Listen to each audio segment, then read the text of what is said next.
Hello and welcome to the As Yet Untitled show, where I edit together Zwift races I've done and show them to the world.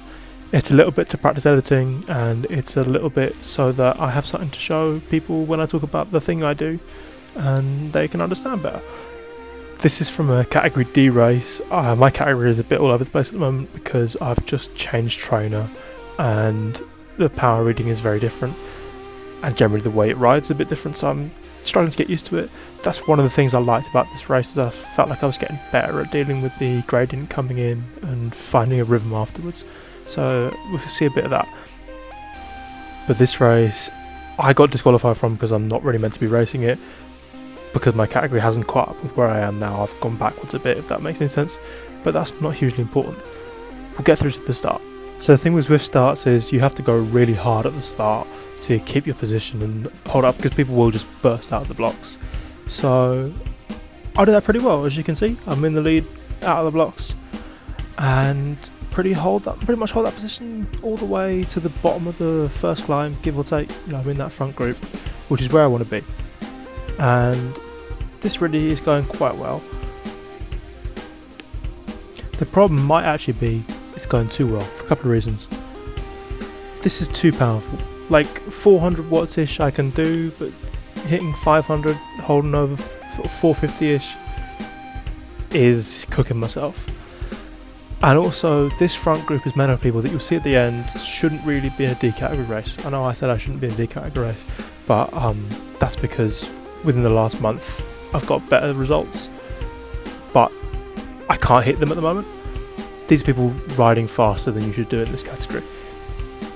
So I get away in this front group of about 7, you'll see, as it breaks up over the top of this hill. This climb I find a bit annoying because it's steep and then it's downhill and it's steep and the power keeps coming in and out. That's one of the things about using a smart trainer that I'm using now, is it's quite hard to keep a steady effort on those ones. And by that I mean I don't keep a steady effort at all.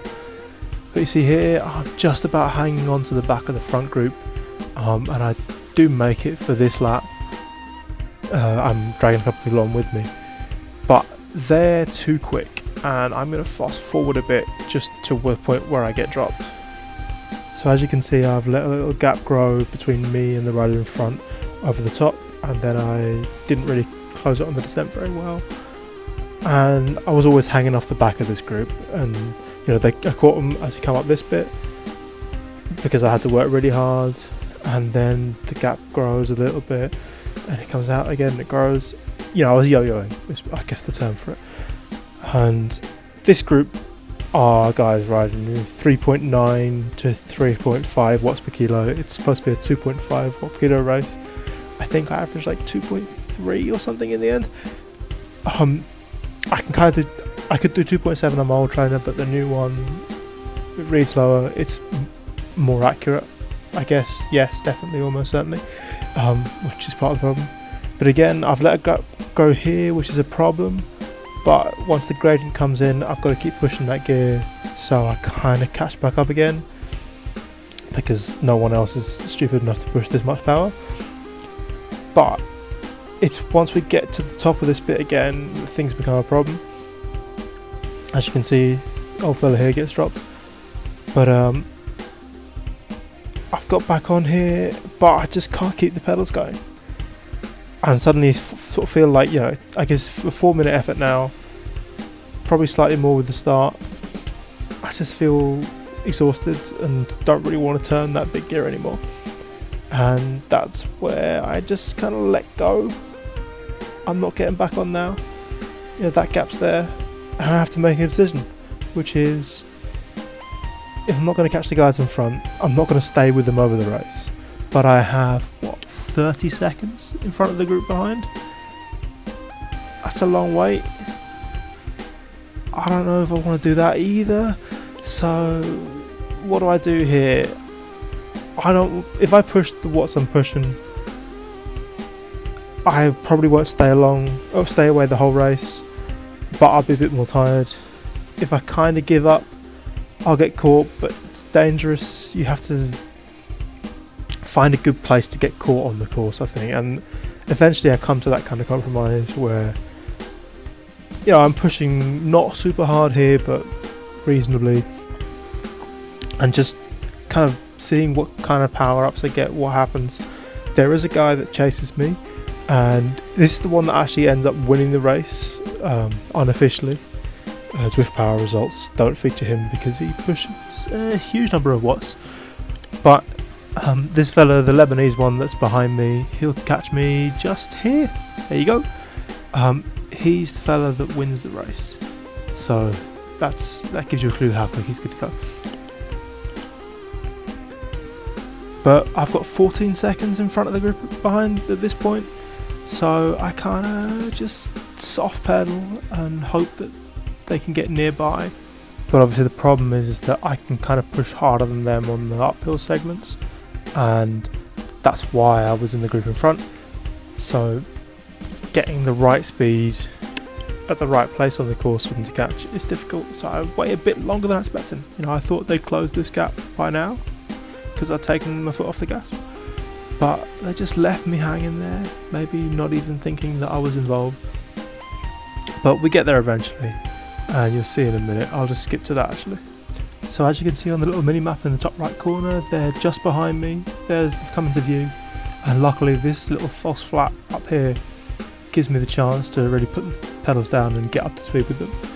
And just about, yeah, I'm pushing really hard here, harder than everybody else probably, to get my speed up.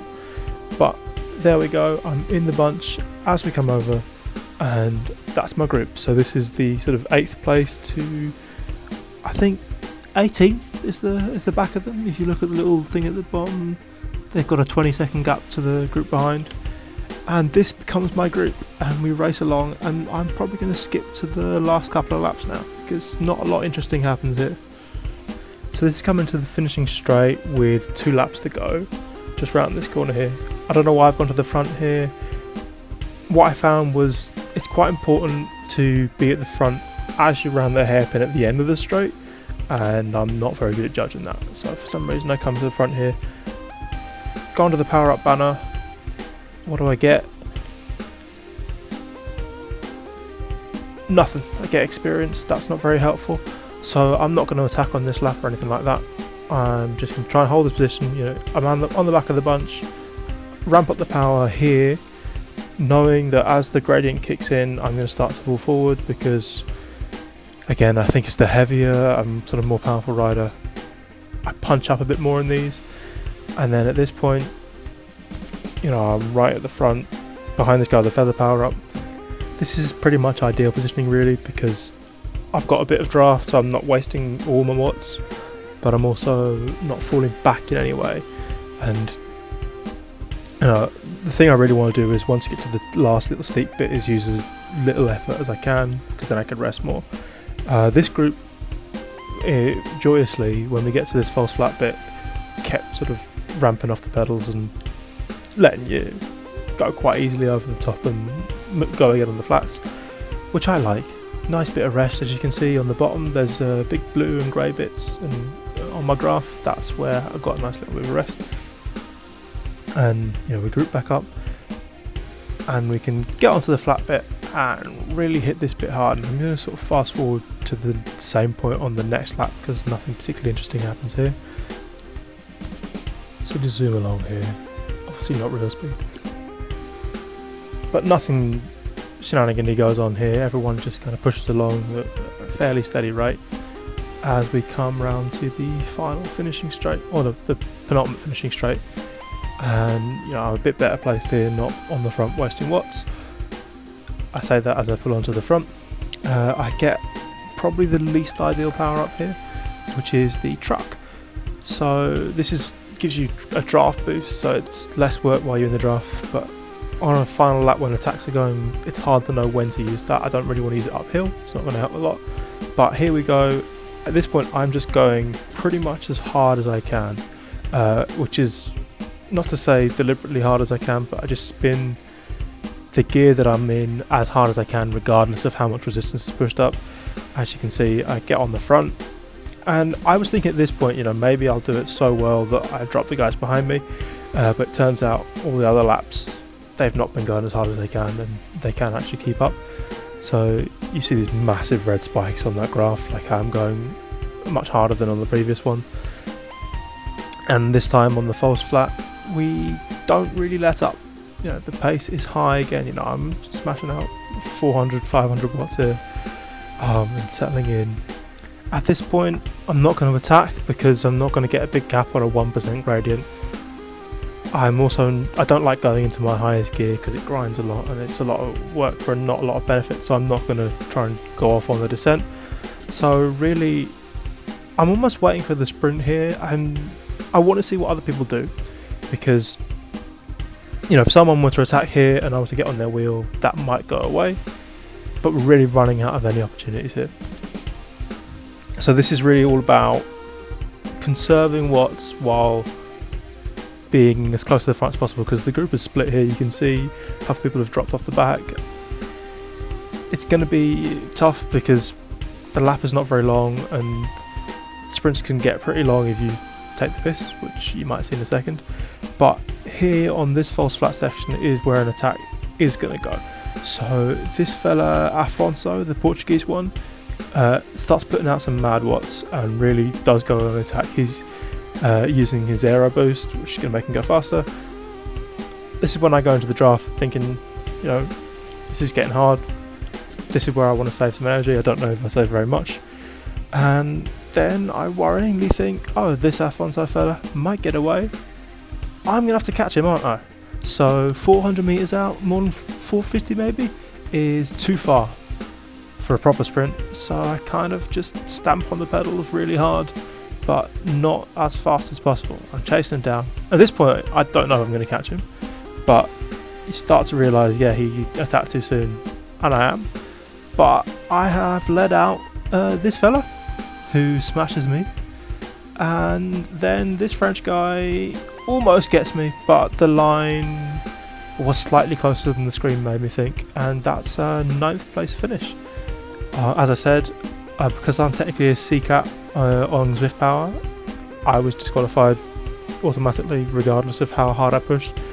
So was everybody else above me. The winner was, I think, they finished in 25 minutes something, so it was the next group back, which, you know, it was this group when I joined it, but they've been dropped along the way. Fair enough. But yeah, it was good fun. I felt like I was working most of the time, and I'm getting used to using the smart trainer now and the little quirks and how that changes how you race. So I'm going to try and keep doing this if I have any other interesting races, and maybe sort my category out at some point in the next month. I'll see you then.